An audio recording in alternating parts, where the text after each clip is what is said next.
नमस्कार सम्पूर्णमा लोकसेवा अल च्यानलमा यहाँहरूलाई स्वागत छ।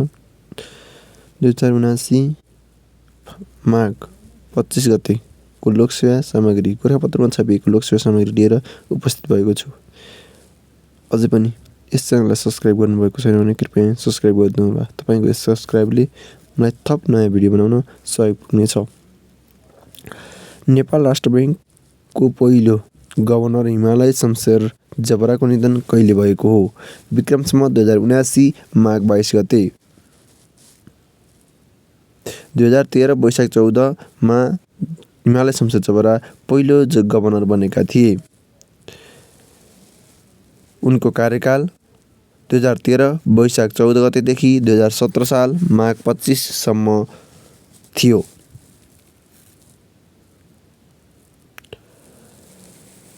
उनैको पालामा भारु 1000 बराबर नेहरू 160 कायम हुने गरी सटै दर निर्धारण गरिएको थियो। नेपाली नोटमा हस्ताक्षर गर्ने पहिलो गभर्नर हिमालय शमशेर जबरा हुन्।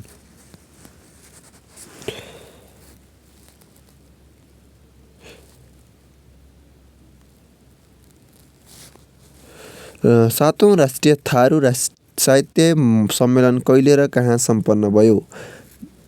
विक्रम सम्वत 2079 माघ 20 देखि 23 मा। अस्ट्रेलियाले आफ्नो बैंक नोटमा बेलायतको नयाँ राजाको तस्बिर नछाप्ने निर्णय कहिले गरेको हो? सन् 2023 फेब्रुअरी 2 मा।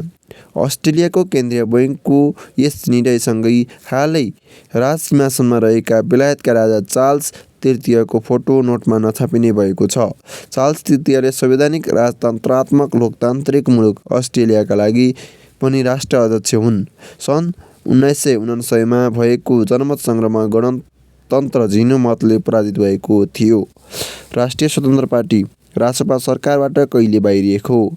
विक्रम सम्वत 2079 माघ 22 गते। नेपाली क्रिकेट टिमका मुख्य प्रशिक्षक को नियुक्त भएका छन्? मन्टी देसाई, भारत। नेपाल क्रिकेट सङ्घ क्यानले विक्रम सम्वत 2079 माघ 23 मा देसाईलाई 2 वर्षका लागि टिमको मुख्य प्रशिक्षक नियुक्ति गरेको हो। नेपालका महत्त्वपूर्ण 59 जडीबुटीको विवरण उल्लेख गरी राणाकालमा लेखिएको प्रसिद्ध पुस्तक कुन हो? चन्द्रनी घण्टु। ट्रान्सपरेन्सी इन्टरनेसनलले 2079 माघ 17 सन् 2023 जनवरी 31 मा सार्वजनिक गरेको भ्रष्टाचार अवधारणा सूचाङ्कमा नेपाल कतिौं स्थानमा रहेको छ?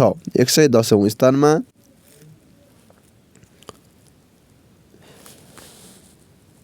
2021 मा नेपाल 117औं स्थानमा थियो र 2022 मा पनि नेपाल 1 अङ्क बढी प्राप्त गरी 34 अङ्क प्राप्त गरी 110औं स्थानमा आएको छ। सबैभन्दा कम भ्रष्टाचार गर्ने राष्ट्र डेनमार्क हो भने सबैभन्दा बढी भ्रष्टाचार हुने मुलुक सोमालिया हो। भुटान 68 अङ्कका साथ 25औं स्थानमा। मालदिप्स र भारत 40 अङ्कका साथ 85औं स्थानमा। श्रीलङ्का 36 अङ्कका साथ 101औं स्थानमा। नेपाल 34 स्थानका साथ 110औं स्थानमा 34 अङ्कका साथ 110औं स्थानमा। पाकिस्तान 27 अङ्कका साथ 140औं स्थानमा। बङ्गलादेश 25 अङ्कका साथ 147औं स्थानमा। अफगानिस्तान 24 अङ्कका साथ 150औं स्थानमा रहेका छन्। अफ्रिका महादेशको घाँसे मैदानलाई के भनिन्छ? बेल्ट। उत्तर अमेरिकाको शीतोष्ण घाँसे मैदानलाई पिएरी भनिन्छ। दक्षिण अमेरिकाको अर्जेन्टिनासम्म फैलिएको घाँसे मैदानलाई पम्पाज भनिन्छ। अस्ट्रेलियामा पाइने घाँसे मैदानलाई डाउन्स पनि भनिन्छ। छोरीलाई दाइजोको रूपमा चिउरीको बोट दिने चलन चेपाङ जातिमा छ। चिउरीको बियाँ माछा मार्न उपयोग हुने साथै बियाँ पोलेर घिउ पनि निकाल्न सकिने हुँदा बिहेपछि छोरीले चिउरीको घिउ र माछा मासु खान पाओस् भन्ने विश्वासका साथ सिंहदरबारलाई नेपाल सरकारको कार्यालयको रूपमा कहिले प्रयोग गर्न थालियो? विक्रम सम्वत 2007 सालमा। तत्कालीन प्रधानमन्त्री चन्द्रशमशेरले आफ्नो निजी निवासको रूपमा विक्रम सम्वत 1960 मा निर्माण गरेका नवशास्त्रीय वास्तुकला क्लासिकल वास्तुकलाको नमुना मानि यो दरबार, स्टेट हल र ग्यालरी बैठक मुख्य आकर्षक रूपमा रहेका छन्। युरोपेली शैलीमा निर्माण भएको 2030मा आगलागी हुँदा भवनको केही भाग नष्ट भएको थियो। त्यसबेलाका प्रधानमन्त्री कीर्तिनिधि विष्ट थिए। ट्रान्सपरेन्सी इन्टरनेसनलको मुख्यालय कहाँ रहेको छ? Berlin, Germany. अन्तर्राष्ट्रिय न्यायालय इन्टरनेसनल कोर्ट अफ